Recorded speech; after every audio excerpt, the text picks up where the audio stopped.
కోట్లాది మంది కేంద్ర ప్రభుత్వ ఉద్యోగులు, పెన్షనర్లు ఆశగా ఎదురుచూస్తున్న 8వ పే కమిషన్ ప్రక్రియ ఇప్పుడు కీలక దశకు చేరుకుంది. దేశవ్యాప్తంగా వివిధ రాష్ట్రాల్లో సంప్రదింపులు జరుపుతున్న కమిషన్ జూన్ 2026లో లక్నోలో పర్యటించనుంది. తాజా సమాచారం ప్రకారం మెమోరాండంపై స్పందనలు తెలియజేసే గడువును మే 31, 2026 వరకు పొడిగించారు. జీతాల సవరణ, పెన్షన్లు, షిప్మెంట్ ఫ్యాక్టర్, హెచ్ఆర్ఏ వంటి అంశాలపై ఉద్యోగ సంఘాలతో కమిషన్ చర్చలు జరుపుతోంది.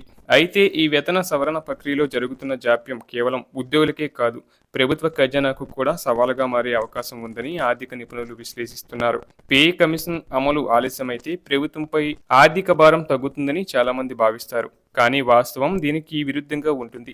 వేతన సవరణ అమలు తేదీ ఖరారైనప్పటి నుంచి ఆ మొత్తాన్ని అరియర్స్ రూపంలో చెల్లించాల్సి ఉంటుంది. ఈ ప్రక్రియ ఎంత ఆలస్యమైతే అరియర్స్ అంతగా పేరుకుపోతాయి. 8వ పే కమిషన్ పరివర్తనలో సమయం అనేది అత్యంత కీలకమైన అంశం. అరియర్స్ సుదీర్ఘకాలం పాటు పేరుకుపోయి వాటన్నిటినీ ఒకేసారి చెల్లించాల్సి వస్తే ఆ సంవత్సరంలో ప్రభుత్వం వ్యయం ఊహించలేని రీతిలో పెరుగుతుంది. ఇది ప్రభుత్వ ఖాతాల్లో ఒక అనిశ్చిత బాధ్యతగా మారుతుంది అని బ్యాంక్ బజార్ సీఈఓ అదిల్ శెట్టి వివరించారు. అంటే ఖర్చును ఏటా విభజించి చెల్లించే అవకాశం కోల్పోయి ప్రభుత్వం ఒకేసారి భారీ మొత్తాన్ని వెచ్చించాల్సి వస్తుంది. అలాగే జీతాల సవరణ ఆలస్యమైతే ఉద్యోగులు ప్రాథమిక వేతనంపై అరియర్స్ పొందుతారు. కానీ ఇంటి అద్దె భత్యం, హెచ్ఆర్ఏ విషయంలో మాత్రం నష్టపోక తప్పదు. నిబంధనల ప్రకారం హెచ్ఆర్ఏను పాత తేదీల నుంచి చెల్లించే అవకాశం ఉండదు. ఏ రోజునైతే కొత్త వేతన సవరణ అమల్లోకి వస్తుందో ఆ రోజు నుండి పెరిగిన హెచ్ఆర్ఏ వర్తిస్తుంది. దీనివల్ల ముఖ్యంగా హైదరాబాద్, ఢిల్లీ, ముంబై వంటి మెట్రో నగరాల్లో నివాసించే ఉద్యోగులు ప్రతి నెల కొంత మొత్తాన్ని శాశ్వతంగా కోల్పోతారు. జాప్యం జరిగిన ప్రతి నెల పెరగాల్సిన హెచ్ఆర్ఏ రాకపోవడం వల్ల ఉద్యోగుల చేతికి వచ్చే ఆదాయం తగ్గుతుంది. అలాగే నవంబర్ 3, 2025న కేంద్ర ప్రభుత్వం 8వ పే కమిషన్ ఏర్పాటుకు అధికారికంగా ఆమోదం తెలిపింది. నిబంధనల ప్రకారం కమిషన్ తన నివేదికను ఏర్పాటు చేసిన 18 నెలల లోపు అంటే 2027 మధ్య నాటికి సమర్పించాల్సి ఉంటుంది.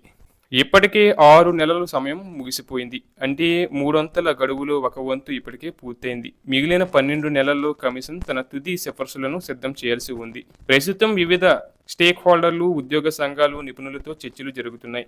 షిప్మెంట్ ఫ్యాక్టర్ను ఎంత మేరకు పెంచాలి, కనీసం వేతనం ఎంత ఉండాలి అనే అంశాలపై ఉద్యోగ సంఘాలు తమ వాదనలను బలంగా వినిపిస్తున్నాయి. కేంద్రం తీసుకునే ఈ నిర్ణయం కేవలం కేంద్ర ప్రభుత్వ ఉద్యోగులకే కాకుండా తదనంతరం రాష్ట్ర ప్రభుత్వాలకు కూడా తమ పిఆర్సీలను ప్రకటించడానికి ఒక మార్గదర్శకంగా నిలుస్తుంది. ఇక చాలా మంది ఉద్యోగ పెన్షనర్లు తరచుగా అడిగే ప్రశ్నలు ఇవే. 8వ పే కమిషన్ నివేదిక ఎప్పుడు వస్తుంది అని అడుగుతున్నారు. నిబంధనల ప్రకారం 8వ పే కమిషన్ తన సిఫార్సులను 2027 మే లేదా జూన్ నాటికి ప్రభుత్వానికి సమర్పించాల్సి ఉంటుంది. అవసరమైతే కమిషన్ మధ్యంతర నివేదికను కూడా ఇచ్చే అవకాశం ఉంది. అలాగే వేతన సవరణ ఆలస్యమైతే ఉద్యోగులకు వచ్చే నష్టం ఏమిటని కూడా అడుగుతున్నారు. ప్రధానంగా హెచ్ఆర్ఏ విషయంలో ఉద్యోగులు నష్టపోతారండి. బేసిక్ పేపై అరియర్స్ వచ్చినప్పటికీ హెచ్ఆర్ఏ మాత్రం పాత తేదీల నుంచి చెల్లించరు.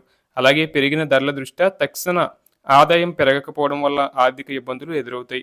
అలాగే మరొక ప్రశ్న ఏంటంటే షిప్మెంట్ ఫ్యాక్టర్ అంటే ఏంటని చాలా మంది అడుగుతున్నారు. ఇది పాత జీతం నుంచి కొత్త జీతానికి మారేటప్పుడు వేతనాన్ని పెంచడానికి ఉపయోగించే గుణకాన్ని షిప్మెంట్ ఫ్యాక్టర్ అంటారు. దీని ఆధారంగానే ఉద్యోగుల ప్రాథమిక వేతనం ఎంత పెరుగుతుందనేది ఖరారవుతుంది. అలాగే రాష్ట్ర ప్రభుత్వ ఉద్యోగులకు దీంతో సంబంధం ఉందా లేదని కూడా చాలా మంది ఉద్యోగ పెన్షనర్లు అడుగుతున్నారు.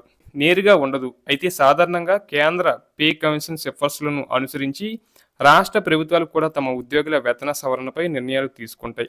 కాబట్టి 8వ పే కమిషన్ నిర్ణయం అందరికీ కీలకమైనది.